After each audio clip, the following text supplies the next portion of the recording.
Bonjour tout le monde, moi c'est François. J'ai récemment décidé de commencer une nouvelle série d'évaluation des montres Highlander. Et puis, ce qui a parti le tout, c'est que je devais recevoir une nouvelle montre Highlander et la voici.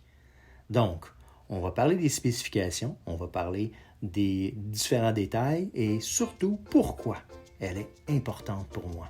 Donc, allons-y dès maintenant car c'est time to watch.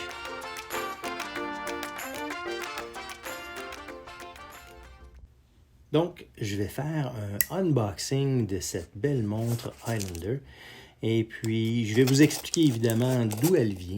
Et puis, vous le savez probablement de par ma dernière vidéo.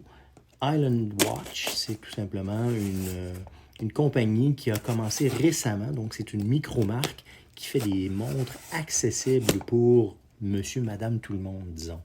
Je vais commencer par la unboxer et vous la montrer.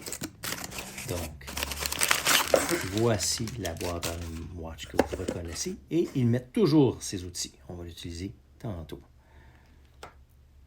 Donc, si on enlève ça, dans le fond de la boîte, il n'y a rien. Et puis, vous voyez, c'est le même type de boîte. Highland Watch, le logo avec le fini du fond blanc, pareil comme toutes les autres. Et puis, le logo qui apparaît autour de la boîte. Et c'est une boîte en carton, tout simplement standard, qu'on peut recycler, mais comme vous voyez, je les garde. Alors, découvrons cette belle montre, la voici sur son coussin. Donc, on sait ici à la vue, c'est Highland Watch quand même. Alors, la voici, cette montre que j'ai aidé à construire. Elle est garantie, comme toutes les autres, d'1 an. On voit le carton dans le fond. Et puis, laissez-moi enlever le petit coussin, ça va mieux la voir. Et cette montre-ci, c'est une montre Highlander, mais elle n'est pas typique. Elle est construite par les utilisateurs. Comme je vous ai dit, je vais vous expliquer. Elle est en acier inoxydable. On voit que c'est poli ici sur les côtés. La couronne ici, habituellement, on voit sur les Highlander qu'elle est à 4 heures. Elle est vissée quand même et signée aussi. Et puis, on a un dos de boîtier qui est assez particulier. Ça, je vais vous en parler un petit peu plus tard. Mais là, on voit ici le petit film que je vais retirer.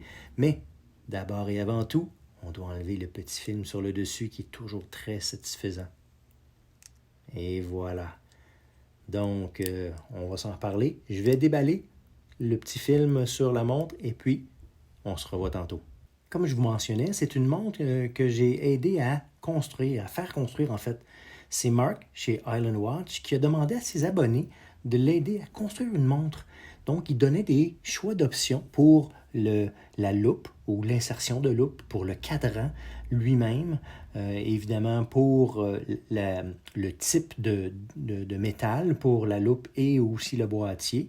Et puis, il y avait un choix de titane, il y avait de l'acier inoxydable. Et dans ce cas-ci, ils ont utilisé l'acier inoxydable. On voit aussi le type de loupe avec la grippe, le type de bracelet qui a été choisi. C'est un bracelet, celui-ci, c'est un bracelet d'ingénieur, qu'on dit du moins. Et comme je mentionnais, la couronne, elle est vissée signée. Et puis, à l'intérieur, c'est un mouvement NH35 de Seiko. Et on voit ici le bracelet avec l'attache à l'arrière qui est une attache qui est très solide. Et puis, on entend ce clic-là qui fait que ça ne s'enlèvera pas du poignet. Et puis, on voit les doubles poussoirs aussi comme protection originale. Et on voit que c'est quelque chose qui est très solide. J'aurais aimé voir un logo, mais enfin, on ne peut pas tout avoir. Sur les micro-ajustements, on en a 3. Et le bracelet lui-même, on voit qu'on peut ajuster avec les vis, comme je vous mentionnais tantôt avec l'outil qui est fourni. On voit les mailles qui sont très flexibles et qui doivent offrir, j'imagine, un confort. J'ai hâte de l'essayer. Ce qu'il y a de particulier, c'est le dos. Comme je vous mentionnais, ce qu'il y a de particulier, c'est que, encore une fois, Mark demandait à ses abonnés de choisir et de soumettre des dessins, ensuite les choisir, et c'est celui-ci qui a gagné. On voit aussi en miroir le 200 mètres, le saphir et le nom Highlander. Donc, c'est un dos qui est particulier et que j'apprécie particulièrement. Donc, ce que je vais faire, c'est que je vais la mettre sur mon poignet et puis on va voir de quoi elle a l'air. Alors, la voici sur mon poignet de 17,8 cm. Et puis, bon, elle n'est pas ajustée à mon poignet. Comme vous voyez, il y a de l'espace amplement pour l'ajuster avec les vis, les outils comme je vous mentionnais initialement. Il y a aussi le micro-ajustement, une fois qu'il est ajusté. Et puis, j'aime bien le look, j'aime bien ce concept d'avoir choisi les différentes composantes. La seule chose, c'est que au niveau de la couronne, cette couronne-ci, je l'aurais remplacée avec celle-ci, parce que cette montre-là, elle est beaucoup plus confortable au niveau de la couronne, elle rentre beaucoup moins dans le poignet. Ce que j'aime bien aussi, c'est le rehaut, ici avec les marqueurs de minutes qui font la distinction entre le cadran et la loupe elle-même. Et puis, évidemment, à l'intérieur, je me suis trompé, c'est un NH36, donc on voit la date et le jour. Les marqueurs aussi, ils ont de la luminescence et tout est balancé. Et je l'aime bien cette montre. Vous, si vous l'aimez, appuyez sur le bouton like et abonnez-vous. Vous serez avisé de mes prochaines évaluations Highlander, incluant celle-ci. J'espère qu'on se voit la prochaine fois.